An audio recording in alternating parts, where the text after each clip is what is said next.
Hey guys, welcome back to another episode. This is Mani Karthik here from backtoindia.com. In this episode, which is a special one, I wish to share my personal experience of moving back to India from the US. I did it way back in 2017, so it's been a few years, but I would love to share my personal experience, how I planned it, how I executed it, what were the problems that I faced, the challenges, and how I overcame them over a period of time, so that you, if you're someone who's planning your move back to India, can learn from it.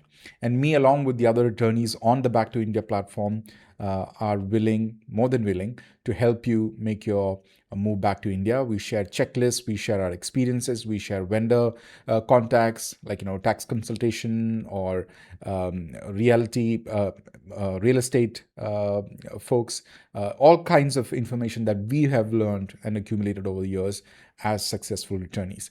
And I'm not trying to say that this is a cakewalk. It is a challenging experience, but information like this can definitely help. It definitely helped me, and I wish there was a checklist or a planner or a group like this when I moved back. It obviously wasn't there, but now we do. So if you're someone who's planning to move back to India in the next couple of months or years, please feel free to join backtoindia.com and make use of it. It's completely free.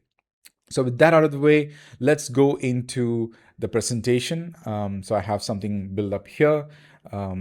It's basically a structure of what you will get in this episode. So let's start with why I moved back to India.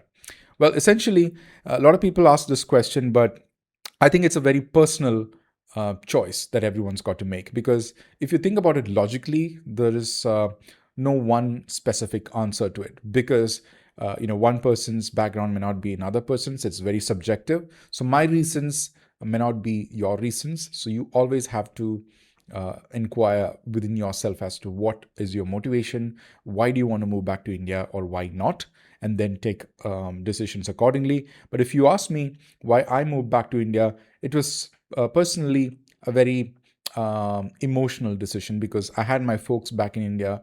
My roots were back in India. I lived in the US for almost 9 years on H-1B visa. And there was this whole ambiguity about my status, like as in what happens if I lose my job? Do I have to get out of the country? Will I be able to change my status? Will I be able to get another employer?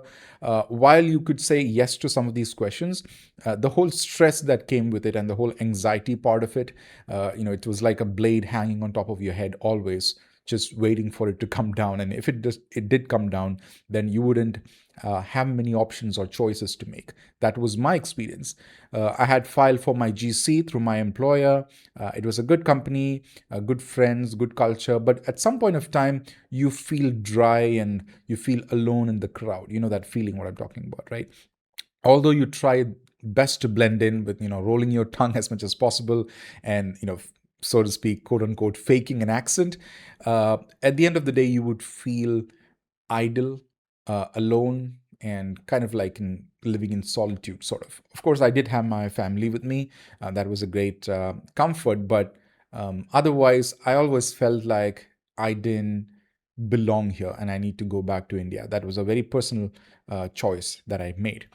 And the life abroad was amazing. Like, I was driving in the most fancier cars. I was living in California. I moved a few places within California. In the West Coast, obviously. Last time I was in Irvine, and it was a great life. But you had all the comforts. I lived very next to a mall, a good neighborhood, good schools for my kids. But at the end of the day, you feel you don't belong here. That was the biggest problem personally that I had to answer. So the emotional pull was probably the biggest reason that I moved back to India. And it wasn't just a overnight decision. It was a series of planning and a lot of discussions with my spouse, with my folks back home, with my employers. And I always wanted to do something on my own as well, like a business or something of that sort, like an entrepreneurship kind of a thing. But being on H-1B visa, I was very clear that you're not legally supposed to do that, and I didn't want to take any chances. So that was also another secondary reason, but primarily it was an emotional decision. I wanted to come back to India because my roots were in India and I wanted to contribute back to the society. And I felt I wanted to get out of the the anxiety loop, essentially. That was giving me a lot of stress at that point of time. So that was my main reason. But before moving back, it was a comfortable life. I was in Dubai before I moved to US. So even there, it was pretty good, and good income, good opportunities.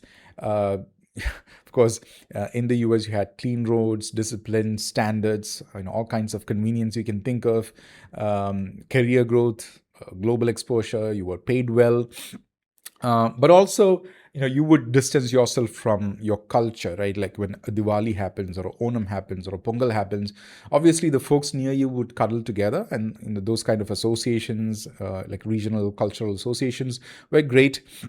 But you needed something beyond that, and you always felt like this alien, and even technically you're called an alien in your passport, right? On H1B, so it's technically and also literally you were an alien. So the feeling of, you're successful, you have all the convenience, but you are disconnected from who you really are. That was the biggest concern or worry that I always had. And the trigger point is, I asked myself, 15 years or 10 years or 20 years from now, how do I fit in? Like, would I fit in the first place? And if I did, then how would it look like? That was a bigger question.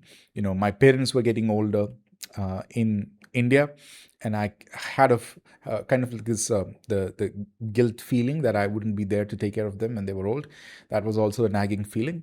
And the children were, they were away from the grandparents, from their roots, the culture. They weren't getting enough opportunities to celebrate, and they were getting away from the whole Indian culture. And I know this is a very, very, very subjective thing, the thing called culture. It might mean different things to you. But for me, there are certain things that I value within the culture, not the mainstream stuff, but at least, the kind of knowledge, the kind of, respect and those kind of things. I don't mean like, touching someone's feet and all that. No, but you have to learn these core concepts, which are very, very valuable, but you lose that opportunity once you're away from it. So that was also a major trigger point. And I miss my friends also, because, of course, you had great friends in the US, and, you would go out to drink, or you have fun, and, you had the best malls or the best movies, the best getaway places, weekend getaways specifically. It was all fun. I mean, I had everything that I could ever ask for.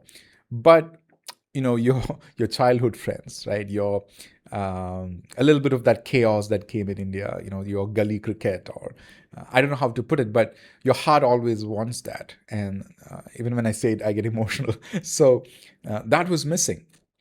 And I also realized that my children were missing, and losing out on that opportunity to learn Indian culture. And it was getting more weirder and weirder as they grew into teenage phase. When I moved back, my elder son was in the fifth grade, and the younger son was just a year old. So I thought at that point of time that it was the best time to move.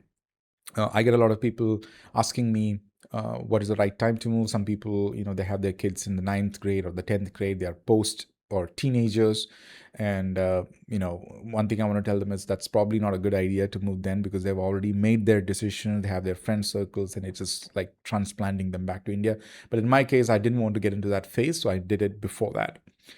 And then at some point of time, you would realize that, money alone wouldn't define the quality of life.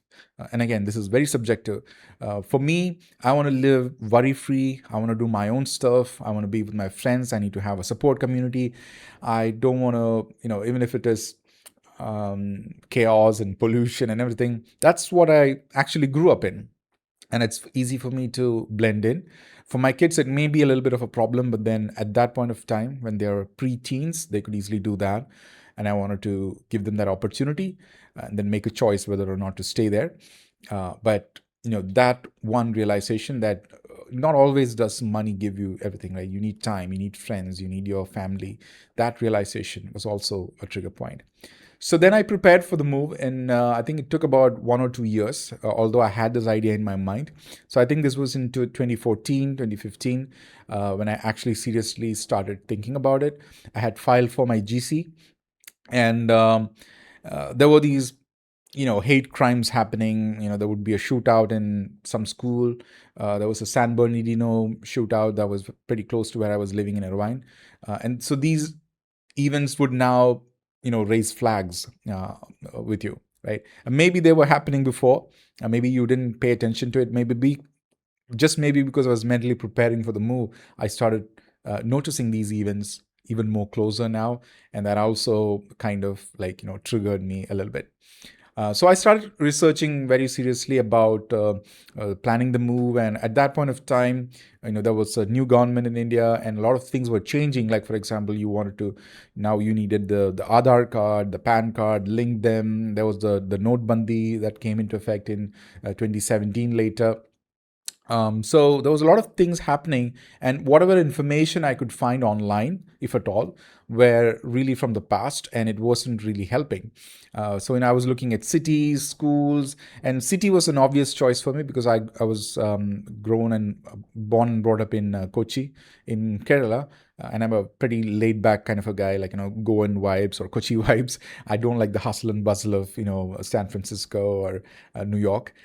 So that was an obvious choice for me.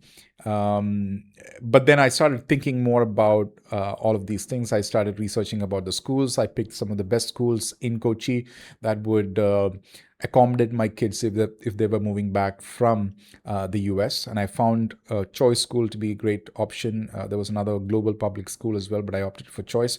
And even the housing, that was a big deal. I did have my own house in Kochi, but then I decided to buy an apartment, and I could get the best apartment that there was.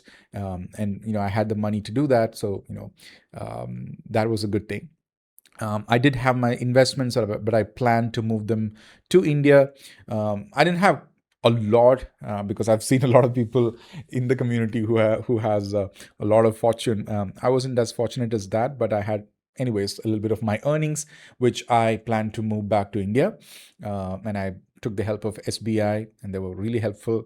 SBI Chicago and SBI California.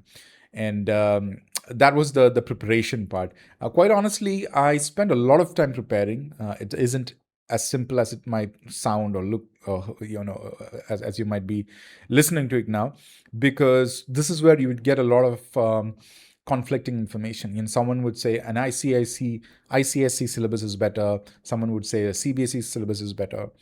So you would have to actually go into the details, call up schools or banks for that matter, and actually verify this information.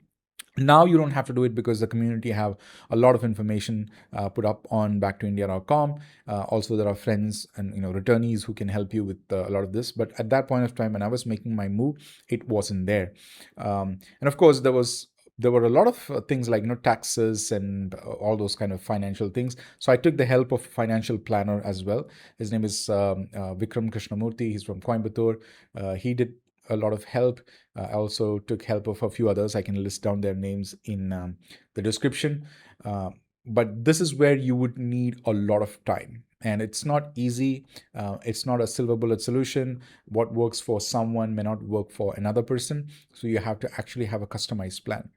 So which is why on Back to India right now, we have a personalized checklist. It asks you for, hey, which city you're moving to, what time frame do you have in mind, what is the kind of lifestyle that you want to build in the city that you want to move into, and then it customizes everything according to your choice. And it's not, again, the best possible answer, but it gives you a jumping board sort of to get started with. So that's the whole intention. And that helps. That's like 50-60% of the work done. And the rest is on you.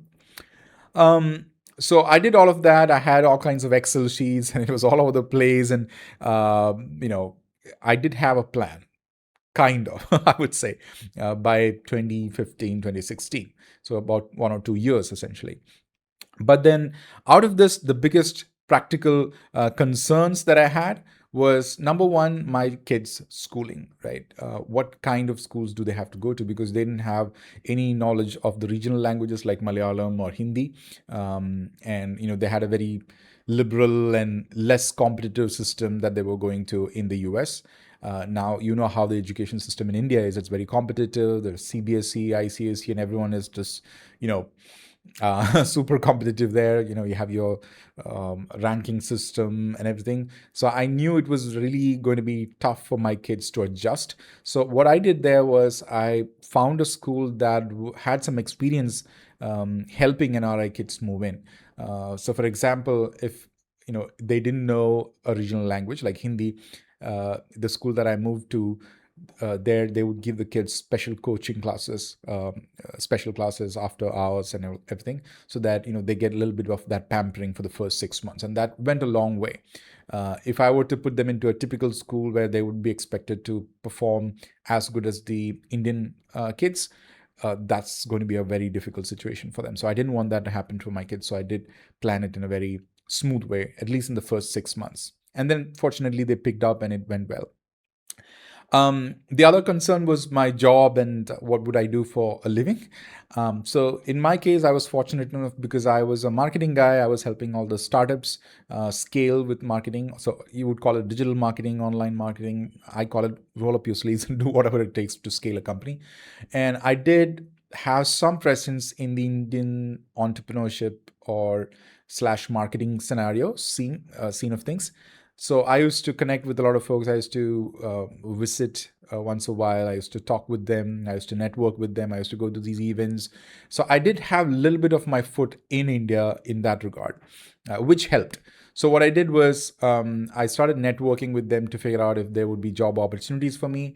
And then I ensured that even if there were no job opportunities, I could start off by consultation, offering consultation for startups, because I did have my contacts with startups. So this part is really important. Unless you do your own personal networking, and no one's going to come to and offer you a job. Especially keep in mind that it's very difficult for recruiters in India to deal with an NRI, because number one, the biggest complaint that I've heard from recruiters is that most NRIs they talk to, they aspire to come back to India, but they don't have a specific timeline. Because if they have to have a specific timeline, usually something bad would have happened. They would have lost their job, and now they're on a a 1 month notice period or 2 months notice period, which is very, very short.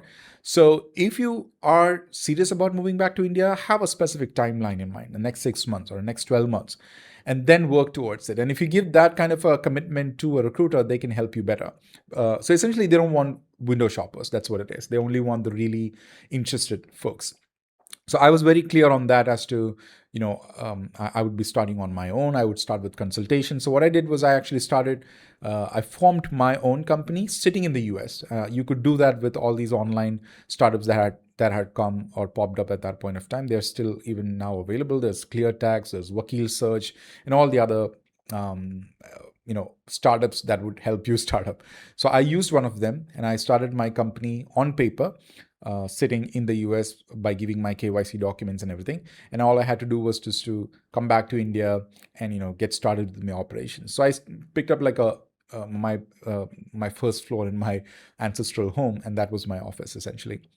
So that way I was covered, and I ensured that I had enough business to start with. So I used my friends network. I asked around, and since I already had a profile to myself to boast off, a lot of folks were willing to give me the money. And one thing you have to keep in mind is make sure that you are willing to take a cut in your payments. Obviously, you can't expect US pay in India. But then you can manage it well if you have enough number of contacts. So I did that. Now, if you're someone who's trying to find a job back in India, make sure you at least have you can expect a 30 to 40% cut in your pay. And that's fine. I mean, because you have to start somewhere and then you can build from there. So don't be like, hey, I'm paid $100,000 every year and I need the same thing in India. If you have that kind of a mentality, you would be disappointed. And I'm sure most of you don't have that mentality, but just, FYI. But networking is crucial. So LinkedIn, it be, or events, it be, or even virtual events or online meetings with a lot of these people, telling them, opening up to them that, hey, I'm looking for opportunities, can actually open up a lot of opportunities, especially in the startup field. The other thing was housing and location. But in my regard, I mean, I already had my ancestral home, so I didn't have to worry about that. I had the location already locked in on Kochi. But I would recommend, if you're someone who's planning your move back, have a specific city in mind, like Chennai, Bangalore, Hyderabad. Bangalore and Hyderabad have a lot of opportunities, but they're also saturated in one way. So I am someone who would prefer a small town. So I went for Kochi. A lot of people even go for Goa. That's a great place. But if you want certain, some of those big brands, or you want opportunities there, then of course, Chennai, Bangalore, Hyderabad, these are your best possible locations. Of course, Delhi as well. Healthcare quality, that's a huge one, because as you know, in US, healthcare is pretty much, it's not what I would prefer. I want to walk into a hospital and get treated for a fever or a cold, or if I, sprain my ankle or something. That wasn't happening in US because of my insurance situation. Obviously, I did have the best insurance, but then you know how it is, right? It's super expensive. You have to wait for the network to clear up and all that. So I hated that. So healthcare in India is great. If you have medical insurance, that helps as well. So I had clarity on that. Lifestyle was not a big deal for me. I always preferred a medium to upper class kind of a lifestyle, where I knew exactly what would be my monthly expenses. So I had an Excel sheet. I accordingly planned.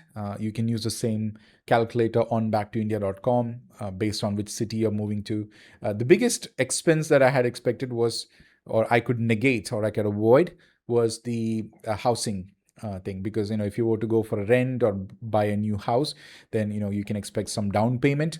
I didn't have that problem because I had my own house. And if I were to recommend anyone moving back to India, I would say start small and use your network, or if you have your ancestral home or a friend's home, start with renting out, and then figure out whether you like it or not, and then slowly upgrade to your own place. I wouldn't recommend starting with your own place on day one. That's a little risky, in my opinion. Tax and financial planning, like I told you, I had a few consultants on call on speed dial. So I took their services. Most of them had like per hour kind of consultation. So it was pretty cheap. I think around like $29, $50 to $100, depending on the skill of the person. I used a few hours of that essentially every month. And that took care of the consultation part with finances. Moving household items was not much of a worry for me, because I sold off everything that I had: my TV, my furniture, my bike, my car, everything. I mean, in the US, we can pretty much sell it off on Craigslist or other stuff. The car I sold on CarMax. Everything else I sold on Craigslist and even Facebook Marketplace as well. And it went well. Fortunately, I was staying in a place there was a lot of daisies around. So certain things like my puja items or my TV and everything, I could easily sell it off to desi folks as well. I didn't have a shipment coming with me. I just packed into a few bags, and that was all that I was bringing in. I had clear idea that I would start fresh in India. Managing expectations from family was a big deal, because obviously your relatives and your friends would call you crazy for doing such a thing, moving back to India when your GC is filed and you're waiting for your GC to come. But this is where you have to think and take a very thoughtful decision, because at the end of the day, it's you and not your relatives, right? I mean, they can judge you whichever way they want, but then if you are not happy, or if you're living for others, then it's going to be a recipe for disaster. That's what I realized. And I was very clear that I would be living for myself. I'd be doing something on my own. I'll be living in a laid back city. I don't want the hustle and bustle. So once you have clarity of this sort, it's easy to manage expectations from family. I mean, there's going to be some nosy neighbors, some nosy relatives who would poke in and, judge you and give you guidance. Oh, you did a really bad thing, and comments like that. But be prepared for that. Don't open up yourself for surprises. And you know how it is, right? The North culture is different, the South culture is different. Even within South, Kerala is different from Karnataka, is different from Tamil Nadu. So depending on where you come from, you should be able to manage that, I'm hoping. Then the first few months after returning. So the plan was to move back in 2017, and I did so in 2017 end. And it was a it was a fun move. I mean, a lot of things happened within that span of time where I put up a one-page website. It was called returntoindiakit.com, and there was a Trump presidency at that point of time. There was a lot of media talk about hate crimes about that's happening to Indians and colored people in the U.S. And somehow I was at that juncture where this one-page website that I put up got picked up by media. And I got interviewed on the News Minute, the Hindu, Yahoo Finance, and a few other media outlets, which I don't know how it happened, but it did happen. And that gave me a lot of leverage as well to get the word out about this community. I didn't mean to keep it as a community. Basically, I put up this website because I wanted to have a one-pager DIY kind of a list where anyone like me could come in and refer the list and take it away from there. But I personally did not find the right kind of information. So whatever I put there was based on my research. So it was all, valuable information, which is why probably it went viral. It had, the colors and everything was a little funky. Like it was inspired by the trucks from India, the lorries as they call it. So very bright yellow, very desi looking colors. So maybe that was the reason why it went viral as well. There's still, I can put up a picture where I got interviewed by a few media outlets. So it happened in 2017, and we made sure we visited every place in the US that I wanted to visit with my, family and my friends as well. So we went to Vegas and all the other places. We took a car and rented and, drove from one city to the other. So we basically explored US a lot, and everyone was happy. And that's when I made the move. The first few months after returning was a lot of excitement because obviously now we were happy, but there were problems and challenges as well, and we expected a lot of that. We knew that there were pollution, we knew it's going to be noisy, we knew there was going to be traffic jam, we knew my kids would have to put up with the regional language problem, nosy neighbors, nosy relatives, all these things we already anticipated. So it wasn't a shock for us, but since we were prepared, we could get beyond all of that. But it was fun because there was now access to the Indian food that you always craved for, because how it is in the US, right? The Indian food that you get there is kind of diluted for the US American palate, so not as spicy as you would think. And not the real thing, like whether it be a dosa or a pani puri. Only few places would actually serve the real stuff. Otherwise, it's very Americanized Indian food, and I hated that. Hated not in a very strong way, but I didn't like it. So now you had access to all of that. I could go anywhere, have the kind of food I wanted, what my family wanted. So that was the fun part. The festivals, we were right in the middle of everything, whether it be Onam, Pongal, Diwali, what have you. Now I could go to all the places. The biggest relief I had was now I didn't have to worry about what would I do if I lost my job, or there was no blade hanging on top of my head. So the anxiety part was gone. And I felt at home. It was a very nice feeling where you were sitting there sipping chai, and you had your friends around you, your relatives around you. You're discussing about movies and all the gossip and all that in a very desi kind of way. I really missed all of that. So being there doing that was a lot of fun after returning. But like I told you, there were a lot of challenges like, paperwork, noise, traffic, delays. Um, you would always be very polite to people where you hold the doors at an elevator, or things like that. And people don't expect you to be so nice in India. And you know how it is. So those things I had to adjust myself, but it was more of a fun realization for me. Like, what am I doing? Wait a minute, I'm in India kind of a thing for me. Yeah.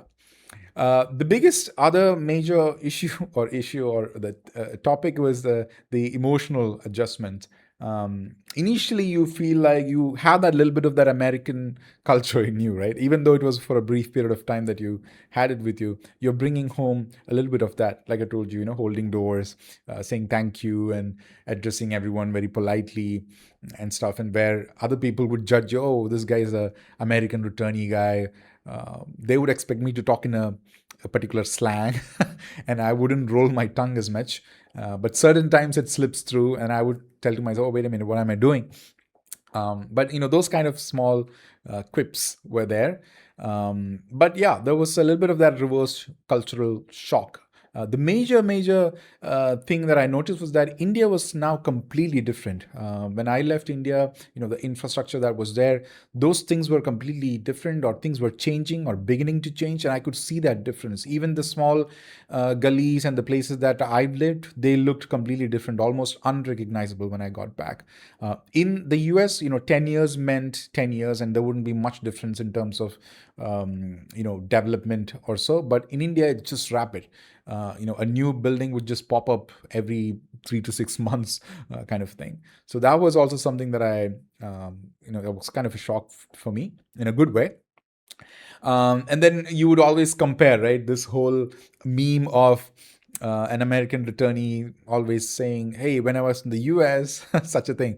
And I did have the tendency to do that, and in a very honest way. But then later, did I realize that people don't really like that, or they would think that you're trying to show off. So I kind of faded down on that, but initially that was there for me as well.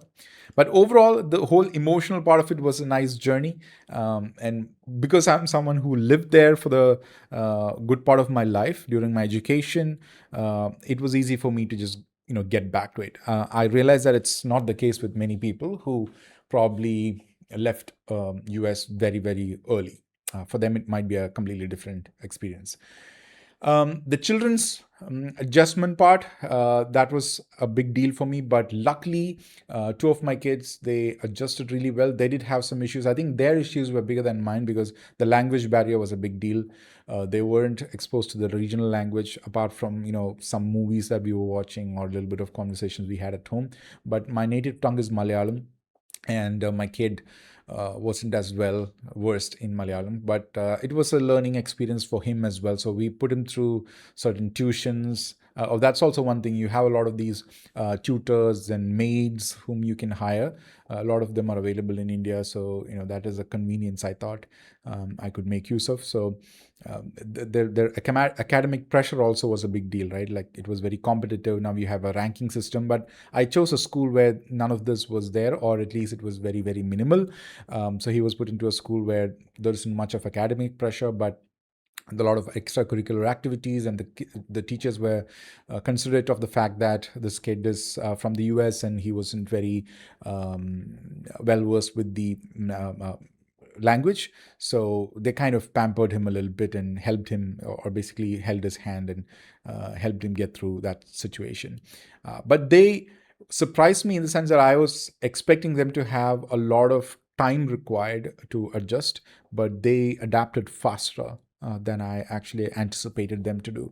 And this is one thing I want to tell to people with kids who are like preteens or even in the teens. They adjust really quick, they learn things really quick. And don't be worried about that. But the earlier, the better. But you have to sit with them and explain things in a very candid way. Don't force things onto kids, as in, don't bring them to a place without context. Tell them that there's going to be nosy neighbors. Tell them that people are going to be asking you questions by which they would judge you, and handhold them for a while. And that's really important because kids really don't know the context, because you lived in India. So it's important for you to pass over that knowledge to them, because they are very delicate and they could get annoyed or they could get anxiety. So make sure that doesn't happen, and give them choices. Like, you don't have to pull them to every wedding or every gathering that you enjoy. They might feel very awkward there. So don't put them through those gruesome experiences thinking that it's going to be helpful for them. Let them take their time, let them make their choices. If they want to come, let them come. Otherwise, let them be. So apart from that, career and work adjustments were not a big deal for me, because for me, I started my own company as soon as I moved back. Like I told you, the paperwork was done back in the US. So all I had to do was just set up my studio. So I had a home office set up, not this one, but another one at my home. This is the new apartment that I have. And I started working from there with my consultancy and my clients. So that was a good thing for me. I didn't have to waste any time there. But what I've learned is that the work culture in India is completely different. People don't work 9 to 5; they work, 9 to 9 or 9 to 8 in certain cases. So that is something that you have to learn on the floor in the startup or in the company that you are in. Learn what works. Don't stick out like a sore thumb just because you were used to certain things. Try to adjust to the culture there. There might be a little bit of gossip. There might be a little bit of people barging into you, asking you uncomfortable questions, and those kind of things, which is very India. And I'm not trying to say that either one is better than the other, but you have to adjust it. And someone who respects Indian culture, I understand this is how India works, and it's very important that you realize it too. Otherwise, there are a lot of people who cannot take it, and they might take offense, and they might call it quits with the Indian culture. So just be cautious there. The financial lessons is, cost of living is not always cheap, because the metros can be really pricey, which is why I didn't choose a metro. I chose a small town. But if you are clever, if you can design your lifestyle the way you want, there are more options. Unlike, let's say, if you're going for a California or a San Jose or Sunnyvale, there are certain standards that you have to abide by, or certain expenses that you have to meet no matter what. But in India, you have more options, because of the dichotomy. You will have a very luxurious apartment on one side. You might have a residential area next to it, which is maybe a little bit cheaper. So based on the lifestyle, you have a lot of options. So make sure you do that. But if it's premium lifestyle, like for example in Mumbai or Bangalore, it can be a little bit expensive. But I give more importance to my kids, the schooling, and not having a very difficult situation to deal with for all of us. So that was a clever choice. And based on that, you can figure out your investment and your monthly expenses and so on and so forth. So I had put all my funds into an NRE account before I moved back, and then I continued that for 182 days. After that, I converted it to a normal savings account. You have to do it. So the details of all of this is there in the blogs and in the community on Back to India as well. So feel free to join there and go through the checklist. You will know what you're supposed to do within the 182 days, after the 182 days, what are the documents you have to procure, like Aadhaar card and all those things. I had some of those things with me, but if you're fresh off the boat, there are certain things that you have to go by on the checklist. So make sure you do that. Family and social life, I already told you, it varies from person to person, but it feels good to be back home, essentially. That's what it is. And things I loved after returning is that whole sense of belonging, everyday access to Indian food, culture, going to movies, children growing up closer to our roots, then going to a temple or something, which is something I really appreciate. They love it as well. So, they had that choice. The family support system was there with all its ups and downs. Domestic help, you could get domestic help for really cheap, which is something that I used when I moved back. You wouldn't get that in the US. That was a great something that I loved. And a lot of social life. You had organizations like Rotary clubs, associations, cultural meets. So plenty of choices for you to, depending on your lifestyle, that you can get started with. And the other thing that I really loved was just being able to contribute back to society, which is the reason why I started this project as well. So apart from my all consultation job I do, which is helping startups grow with online marketing, this whole Back to India project makes me feel like I'm supporting the country by giving it back, by helping reverse brain drain. So these are the things I really loved being in India. Certain things I missed as well, like For example, every weekend in the US, you would go on a weekend trip to some great place nearby. That wasn't as much as possible in India, but of course, India being India, there are a lot more options as well. So, in fact, I started traveling a lot more after I got back to India because I was working on my own. I could figure out time and carve out time for myself. So, but certain places I used to miss, like for example, a few hours down from Irvine, you could go to Vegas, or up north, you could go to some icy mountains or so, like Reno and such. That kind of differences were there. But then you could go to Kashmir if you wanted snow, or you could go to Kerala for a houseboat. You could go to northeast for something different. So the variety was always there. But of course, different places are different. I don't want to compare each of them. So certain things I found difficult was that the bureaucracy and paperwork that was there. In certain places, you still had that the government staff would be kind of indifferent to you and not very helpful. It's kind of like when you go to the MVD in California. I mean, they would be very nice, but the lethargy and stuff like that. So it was maybe 10x in India. Of course, traffic and pollution, but it wasn't a big deal for me. I was in Kochi, Bangalore, folks. I can understand the pain. Traffic is crazy over there. Pollution is a big deal. So I got like some air purifiers at my home, good AC with dust control and all that. Then, of course, you had the maid come in, so she would be cleaning and all that. So you had alternate ways to deal with pollution, which is great. Lack of predictability is a big deal. People wouldn't show up when they were supposed to show up. And of course, the quality differences in services and even products is something that you would notice.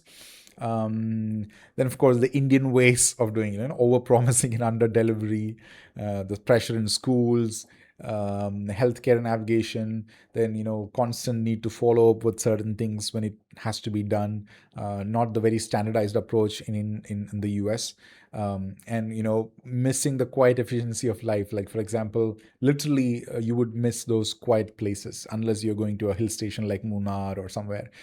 Every time you close your eyes, you could hear construction happening somewhere. You could hear the honking. That's very much true in India, but you would get used to it after a while. But yeah, I do miss the quietness as well. Some mistakes I made. So I compared India too much with abroad always. Like I was, when I was in the US, this happened. When I'm in India, that will happen. But it was a mistake because there's no answer to it. I expected the systems to work the same way in certain places. You shouldn't. I underestimated the emotional adjustment part. Some places that was really tough. I assumed that the children would adjust automatically. No, you had to feed them. You had to give them the right kind of information that would help them to make that adjustment.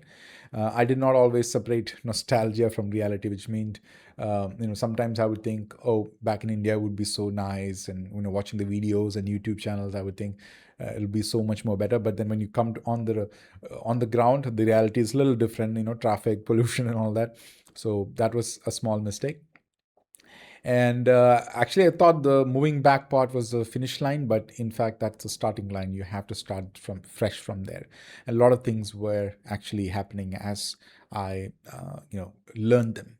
It was an evolution from there, in a good way, that is. But you have to be really cautious and prepared to make that happen. So, if you were to ask me what would I do differently, I would spend more time planning finances. That is where you have to spend a lot of time, get qualified information from qualified people, talk to more attorneys. I didn't have that luxury at that point of time. Back to India wasn't available. So I couldn't talk to people from the city that I was moving back to. Now you have the luxury to do that. Just join our WhatsApp groups or on app.backtoindia.com, and you can talk to other attorneys. I wish I could visit more schools and neighborhoods. Personally, I didn't do that. I did a lot of online consultation. It didn't go really bad, but if possible, I would recommend you guys to take a small vacation or holiday, come to India, visit the places that you're planning to move to, go to the schools, talk to the people there. Being on the ground gives you a different, complete perspective than all kinds of online communication. I also wanted to keep a longer runway before making bigger commitments. It wasn't a big deal for me, but I would recommend anyone to do so.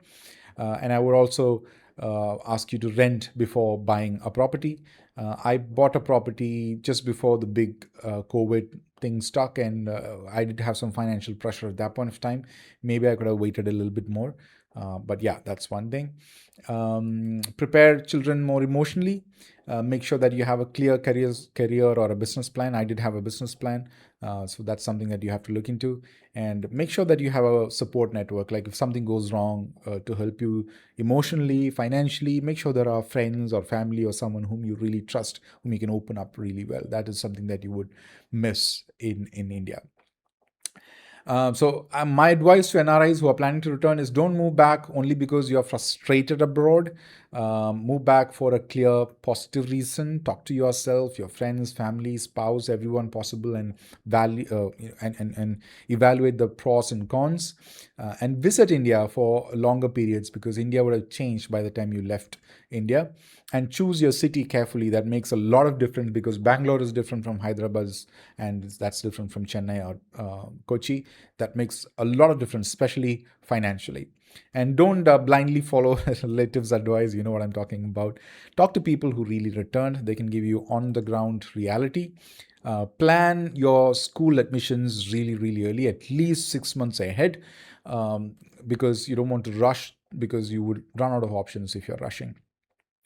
Keep your finances conservative because when you say that you're from the US, a lot of people expect you to have a lot of money with you, and your ego might also come into play over there. So keep it conservative. Don't splurge too much initially.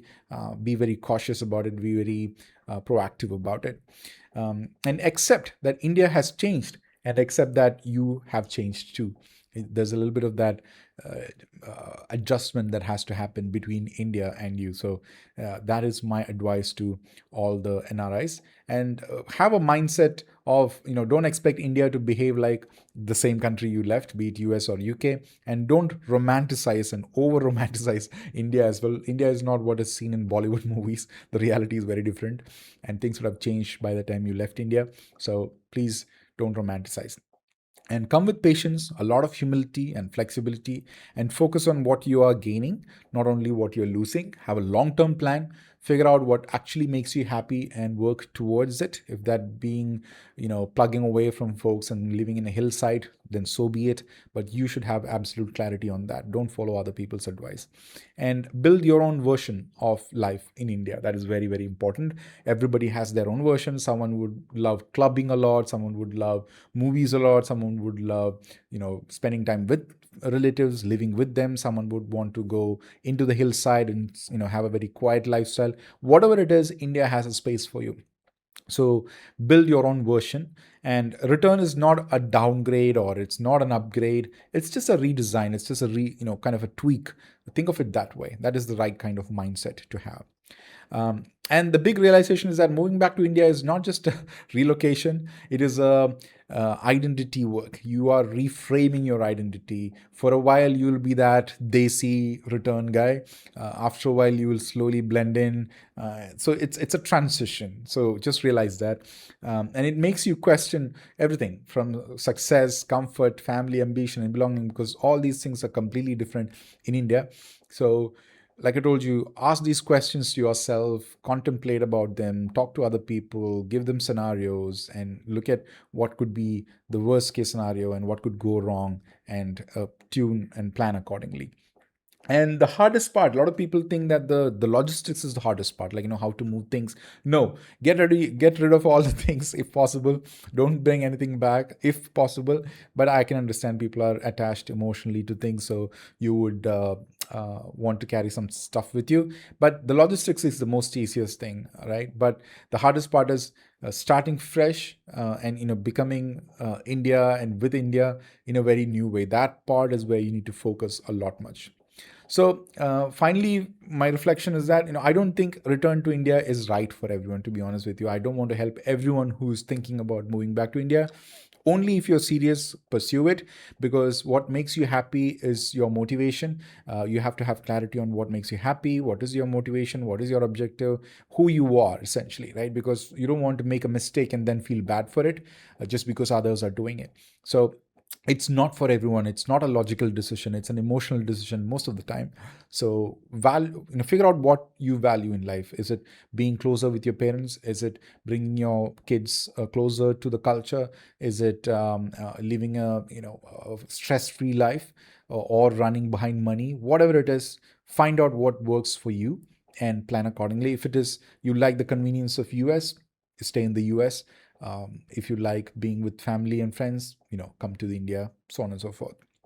So India will test your patience very much. So the first few months will be really difficult. Just keep that in mind. But also India will give you the warmth, chaos. And India being India, she is very the way I see it is, I don't compare India to US, but India has its own ways. So if I were to put it into perspective, think of the gardens that you see, right? The perfectly cut square gardens or straight line gardens in the US or Western world. That is what a Western life is. Everything is perfect. You have the convenience.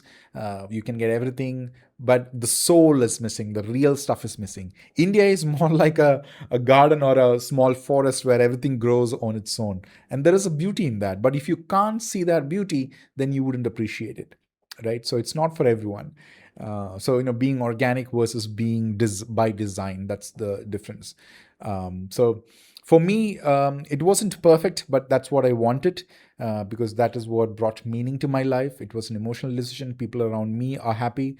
Whatever challenges we had, we got over it. Me, my wife, my kids, everyone. And now we are in a better position. We are happy. Of course, we can always go back to US when we want, or visit it. My kids, if they want to, they can do that. But that decision was not a shocker for us, that I'm going back to India and then even coming back. It was a expected transition, so that helped a lot. So my closing line is that you don't return to the same India you left. India 10 years is worlds apart. It's not like 10 years in the US. And you don't return as the same person either, right? A lot of things change within you.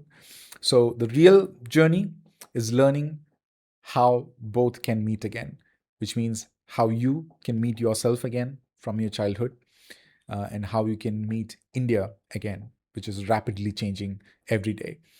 I am glad that I'm back and I'm contributing back to the society through backtoindia.com.